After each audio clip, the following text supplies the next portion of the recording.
Alright, so welcome to another interesting episode of Soccer Punch here on the ALMedia channel, your favorite podcast on YouTube, where we deal and also argue on the most debatable topics. We talk about the most trending ones as well, and the ones that are currently making waves in the world of sports. But today, our topic is quite interesting, but then I have my two gentlemen with me, first to my left and then Carrie to my right, and we'll be talking a bit about Chelsea, whom are having a topsy-turvy season because their head coach is currently in his first year in his contract. But then some section of the fans are saying that he just needs to be sacked. Others are saying that he's working with a relatively younger squad, so they should give him some time to build a team to the level where they can compete for some silverware. Welcome, gentlemen. Thank you, man. All right, so Pochettino, it looks like he's working some magic. One of his main magic has been trying to, develop a player like Cole Palmer. But then the results are not forthcoming, and some fans are saying that he needs to be sacked. And first, let me begin with you. Do you think Pochettino needs some more time, or you think that his time is up? Well, to be candid with you, I think that Pochettino needs time. This is one of the greatest coaches when it comes to grooming players, right? I mean, he's groomed Harry Kane to become one of the best strikers in the history of the game. He's groomed Dele Alli. He's groomed a couple of players who were synonymous with Tottenham. He's gone to PSG. He's done a fantastic job at Tottenham. He's now got in the mantle to coach Chelsea, who proud to his appointment were shambolic. So you see, we have to understand the concept one, the project two, and the vision of the owners of Chelsea. They don't want a quick fix. They don't want a team. They don't want a coach that's going to come within a year or two, start winning trophies, and then boom, it's just going to stay there. But they want to groom a bunch of players. And you see, you could see that from the kind of players that they've been able to purchase over the past 2 seasons. They've bought players within the ranges of 18 to 23, 24. These are players that you are building for the future. Did they buy them with any sort of direction? You see, I can tell you for a fact that the direction upon which Pochettino is leading this guy is incredible. And you see, in the next couple of years, for probably 2-3 years, Chelsea is going to be a team that's practically going to be unbeatable. Just like the team that was able to build in 2004-2005 season. Not necessarily because of the things happening. You see, Pochettino is not necessarily getting it right. Yes, that is true. So he needs to be sacked? No. The point I am saying is that Alex Ferguson was given 5 years, right? 5 years before the winning machinery was well oiled, before they became what United was. If not for the chances that Jackson has been missing, Chelsea should be in the top 4, fighting for the top 4. Because Jackson has missed 25 clear-cut chances. He is just behind Erling Haaland. So at the end of the day, you realize that the vision is there, the mission is there. It's just a matter of time for him to build, for him to let the young players understand the philosophy, his tactical understanding of the game, for these young chaps to appreciate the mission. And you see, one thing that Pochettino is trying to do is that he wants these players to understand the mission, the reason for which they are at Chelsea. This is one of the biggest clubs when it comes to world football. So when you're at Chelsea, it's all about winning trophies. But the focus has been reshaped. Synonymity is attached with Pochettino. And I am very confident, very, very confident that at the end of the day, he's going to do a great job. So he has to be given time. Kai, let me bring you in. Chelsea have a midfield double pivot of Caicedo and Enzo, who cost more than 200 million. Okay. You know what that means? Yeah. There's a World Cup winner in that midfield. Yeah. Enzo Fernandez, who has seen it all. Yeah. See, you can't tell me you are rebuilding with Enzo Fernandez. But there are other players within the team. You have Thiago Silva in your team. Yeah. You have Thiago Silva. But people rebuild with experience because you need a leader in the dressing room. Thiago Silva is not experienced enough. You think so? Yeah, he's experienced. That's what I'm saying. You rebuild with a leader who can lead a team. You see, in his coaching career, his biggest achievement is way back 2019, 2020 or so. When he went to the UEFA Champions League final and then got humiliated by Liverpool. You see, that's his greatest achievement. And wasn't that a good achievement? That wasn't yes, a great achievement. No, yes. See, he managed Tottenham for years. What did he achieve? Nothing. He went to PSG. He had the likes of Neymar, Mbappe, all the stars. He won the Liga. They had won it for more than 4 consecutive seasons before he came. So it was no news. Aren't they still winning it? You see, Pochettino, he has no excuse. He's just a shambolic coach. See, Chelsea didn't need a coach who would just come and then say, "Oh, I'm experimenting. Let me try this." But he's not experimenting. See, he's been at post for more than half a season. Yeah. He doesn't have a perfect lineup. There's always changes. Because there's injuries. His team has been plagued by injuries. Yet you have a see. I'm not talking of, let's say, 11 aside every day, but then you have a pool of talent. You have a squad that at least you should build a team around. See, the inconsistencies are just too much. Today he goes with Disasi, tomorrow Badiashile. Because if they are not injuries within the team. There have been times there were no injuries, yet he wasn't consistent enough. He's used close to 3 goalkeepers this season already. Yeah. What does it imply? See, we had the former Graham Potter. Yeah. He came. He did the same thing, experiment upon experiment, abysmal performances, and then he got sacked for what reason? For non-performance. And then they went ahead to appoint a coach like Pochettino, who they feel is a big fish, is a big personality as compared to Graham Potter to come in and then slaughter something. He's been to the EFL Cup final. He lost it.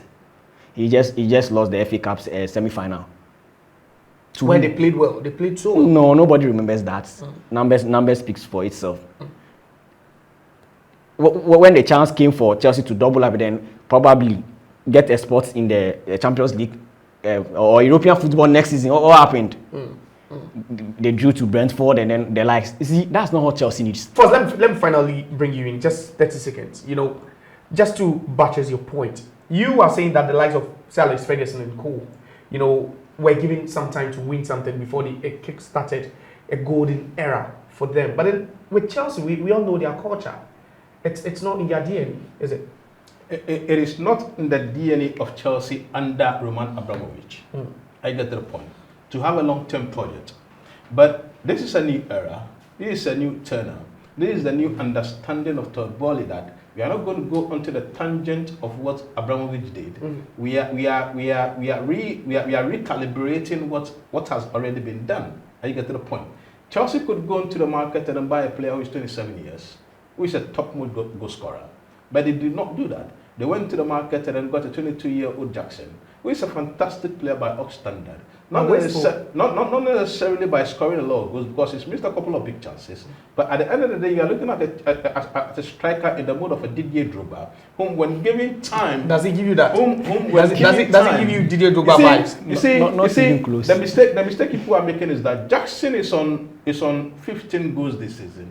When Didier Drogba came to Chelsea in 2004, in the 2004-2005 season from Olympique Marseille, he was a big dog in Marseille. He has won the French League 1 with Marseille. He has won the best player in the League 1. He came to Chelsea, and that season he was as poor as anything else, right? But this is a young Jackson. This is a young Cole Palmer. This is a young what's the name? Enzo Fernandez. This is a young Caicedo. These players in the next couple of years are going to be bangers. These are going to be players who are going to go onto the topmost level. And I can tell you for the fact that in the next couple of years to come, Chelsea are going to be contenders in winning the Champions League and the EPL consecutively. We're still rolling on the Soccer Punch on the ALMedia channel, where we have another interesting topic to debate on. And the latest we are getting from Barcelona is that head coach Xavi has rescinded his decision to step down as head coach at the end of the season. What we are hearing is that he's accepted to continue as manager of the club. But then, is that the wisest decision Xavi Hernandez has made in his managerial career? Gentlemen, let me start with you, Courage. The guy said he was going. Now, I don't know if Barcelona gave him money or whatever they did to him. But now he says he wants to stay. Do you think it's good for him to stay, or you think he shooting himself in the foot? I see. Xavi Hernandez, in his managerial career, is one of the most arrogant coaches I've ever seen. Charlie Cowell, he's someone's father. Xavi, what do you have going? Where are you going, Xavi? No, but the fans were not appreciating. What's your CV? What do you have on your resume? He's a La Liga winner. Oh, come on. The fans were not appreciative of his efforts. What was he doing? He was trying for them. Trying with low cash, limited budget. You have players like Araujo, Christensen, Marcos Alonso, and you are telling me you have Dijon, who is one of the the highest bought players in the history of La Liga some time ago. You are telling me midfielders in his position, and you are telling me you were relying on low budgets. Xavi has nowhere going. He was just playing with the minds of the people, especially the fans. I thought they begged him because no, they didn't beg him. Come on, see, Xavi with the president has spoken long ago.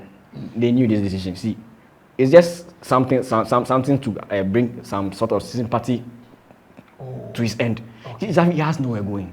He came from the Qatari League, outside from the Qatari League, to Barca. He won the league. Xavi as a manager of Barca is due to the fact that he's a legend of the club. Because you see, a coach coming from the Qatari League, come on, what was on his CV as at that time? They gave him the chance. He won the La Liga. He's playing in the Champions League. Then he has built quite some good reputation. Yes, he has an improved CV as compared to when he was in Assad. So which club was Xavi heading to? Now, he didn't say he was heading to a specific club. He felt because he wasn't really appreciated for his efforts, he just had to leave. See, when he won the league, we all commended him. We said he's done well. We praised him. We compared him to the likes of Zidane and then ex-footballers who won the league. And then see, things are beginning to be tough. You just need to up your game. Xavi is a coward coach. Excuse my language. Wow. He's just running away from. He's running away from because I think he's tarnishing the image of one of the greats we've seen in the in the history of the game. But then Xavi says he's going to stay at Barcelona beyond the season. You think it's a good decision from the Spaniard? I think it's a bad decision in the sense that he shown everything that a coach has to show, right? He came from the Qatari League, coached one of the best clubs in Europe, traditionally, historically. He won the league with them, even when they were financially constrained. So the question then is, what would he be capable of doing if they have their finances in order? I get to the point. When Courage did indicate that Xavi has no CV, I totally disagree with him. He has a CV. See, coaches have been plucked from nowhere. They've been given topmost coaching jobs, and they flourished. Pep Guardiola came from La Masia, straight into the Barcelona team A. What is gone is history. Zinedine Zidane, from Real Madrid team B to Real Madrid team A. 3 Champions Leagues consecutively. Nobody has been able to achieve that.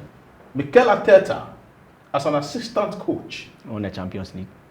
From an assistant coach to currently one of the best coaches. He's yet to win. He's yet to win something. But you look at the trajectory, you look at what he's been able to bring to us now, and you know that he's doing a good job. So it doesn't necessarily matter whether a coach has a lot of experience or not. It's about what that coach can do. And what has Xavi done? Xavi has been able to win the league. Well, my problem is not with Xavi as well. My problem is the fact that Xavi should have left Barcelona because the team has been mismanaged. The team has been led into a pitfall. Because how can Barcelona be run in such a way that they will sell their future income for the next 30 years? I get to the point. Because as I speak with you right now, for Barcelona to buy players, they would have to sell their topmost players. They would have to sell Yamal. They would have to sell Araujo. They would have to sell. We believe that those are speculations because they are not speculations. They are not speculations because watch, Barcelona is under constraint in the sense that financially they are in a weak position. That is the reason. That is the reason why Manchester United was very forceful to get Gio out of their hands, and they were willing. They were ready to sell because they were willing to also. They were not. They were willing to sell. It was because De Jong doesn't want to move.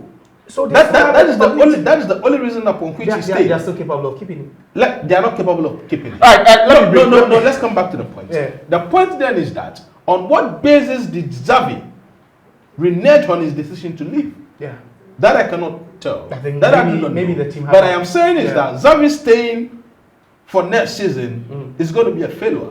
Because Madrid is becoming stronger. Madrid is in a position where they're going to dominate La Liga in the next couple of years. And Xavi is going to regret this decision to stay at Barcelona. Finally, you think it's a good decision for him to stay, right? He doesn't have anywhere to go. He doesn't have anywhere to go. He doesn't have anywhere to go. So yes. Where he moves, where is he going? He's in a club that he understands their philosophy, so everything. It's a perfect marriage. Yes. Yeah, he feels more comfortable with Barcelona anyway. He was just playing some mind games. That's the argument. If Xavi Hernandez, after he, came out that he was going to leave Barcelona at the end of the season, but then he has made a U-turn and feels that Barcelona is still his home because he's a Catalan and he still has some unfinished business at the club. But if you're a Barcelona fan specifically, you still side with Xavi's decision to make that U-turn and stay at the club, or you feel that he's just been set up to fail in the subsequent seasons. You can share your thoughts in the comment section. Thanks, gentlemen, for having you on the Soccer Punch. It's the place where we debate and also argue on the most topical issues in football. Thanks for having you. Bye. See you next time.